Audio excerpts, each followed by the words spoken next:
Well, it was the most interesting thing that's happened since the last time I've talked to you, and I haven't talked to Rob this whole finals. Just something that had been rumored for a while, and especially after Mark Walter bought the 27% in 2021, and he had the hammer if they ever tried to sell, and it was like, well, if they ever sell, it's going to be to this guy. And then the Celtics sale happens, and it's like, And there had been some buzz, and then out of nowhere it happened.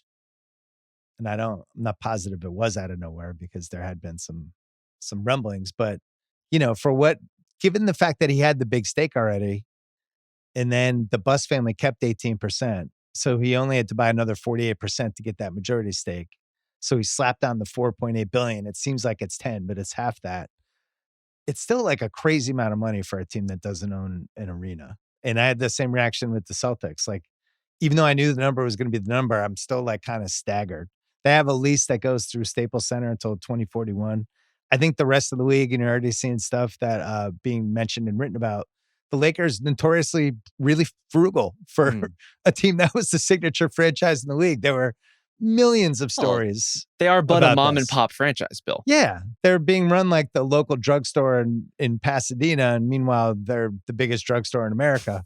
And people are wondering, well, what if that changes? What does that mean? I still feel like they were spending a lot of money, Rob. It's not like they were cheaping out on luxury tax, but it will be interesting to see if what this group was able to do with the Dodgers professionalizes the Lakers in the same way, what that's going to mean. I think it's pretty scary.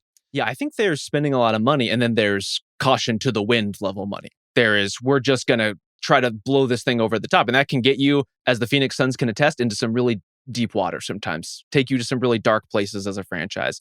I think there's the Lakers element of the story, and then there's the larger, like, there is a whole class of NBA owners and governors who are now selling and migrating out of that business. Yeah. I think some of that is just those valuation numbers going up and up and up to a point where you just can't say no anymore realistically to something like that. But it says something that a lot of people are getting out of the NBA owning business, that this is the time that they have selected to say, Lakers, Celtics, Mavericks, Hornets. Who else has sold recently? The Wolves has been kind of a protracted process. The Suns, of course. I've heard this argument, and I think if you go case by case, each one actually makes sense individually and doesn't seem like part of a larger trend. Like the Celtics one, Wick's dad wanted to sell, and he owned the biggest chunk of the team, and he's hitting his 90s, and he wanted to get his estate in order, and that was it. They won the title. He wanted out. The Mavericks thing was super weird for a bunch of reasons. They had a bunch of organizational stuff going on. Mark Cuban might want to run for president.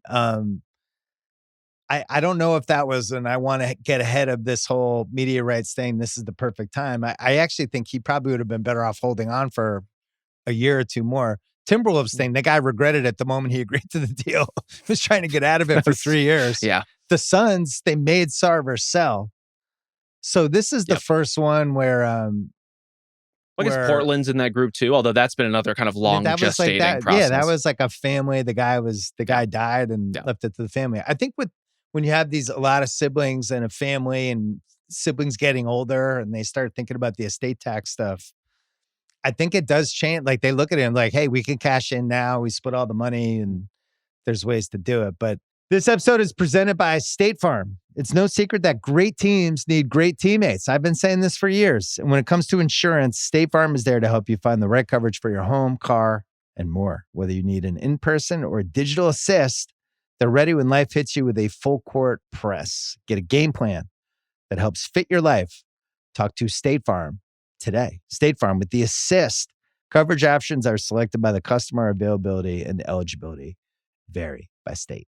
Zach, you think going forward with the Dodgers owning the Lakers basically and Luka Doncic in there, this is a pretty safe bet to be a dominant franchise now, I would say, for the next 10 years because they've proven they can do this with the Dodgers. Well, I mean, people are going to laugh at the idea that, do the Lakers need more? I mean, they're the Lakers. There's a reason Laker exceptionalism, stars just fall into their lap all the time. Like they already had this baked in advantage.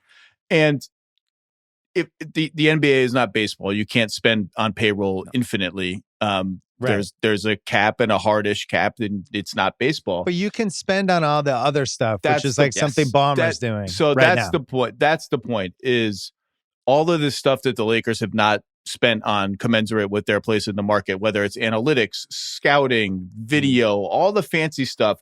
Like it's kind of cute to make fun of that. Like, oh, is that really going to help the Lakers? Like the Lakers need help. Is it really going to help on the fringes of the roster? Because they'll miss on a lot of those moves on the fringes of the roster. But the point is, like, over time, if you set yourself up to just make better decisions on roster spots 5 to 15 over 10, 20, 30 years, you will in the aggregate make better decisions on roster spots 5 to 15.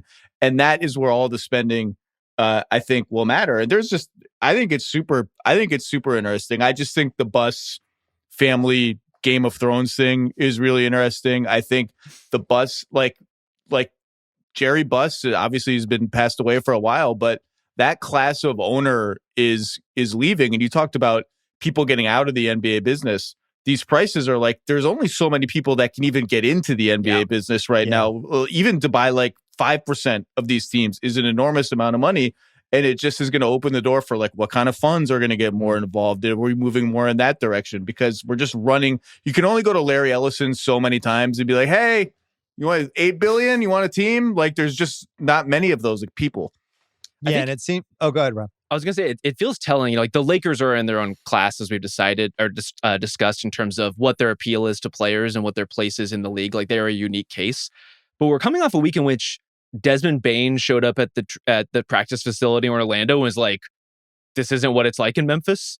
And coming off a week in which there was a clip of DeJounte Murray going around talking about how he couldn't even get time on the training table in New Orleans. The Pelicans are like a whole separate thing. Totally separate thing. But all of which is to say, there is lots of room on the margins to do things that are meaningful to your bottom line as an organization, are meaningful to players, are meaningful to your success as a franchise, that are right there. Like spending on training facilities, spending on a practice facility, spending on assistant coaches, spending on analytics. Like all of that stuff is within any owner's theoretical grasp if they would care to do it. And everyone pinches pennies somewhere and tightens the belt buckle somewhere else. But like that stuff is right there for the taking for any owner who wants to do it.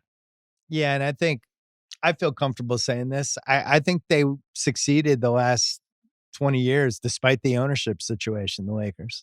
I also think I really do. I feel like. Well, was it all the litigation and like, well, if LeBron doesn't decide in 2008, 2017 range, I'm going to go to the Lakers. I want to move all my operations there. They're just a mess like any other team. They would have had all these weird lottery picks. They would have had to try to figure out how, they picked second 3 years in a row.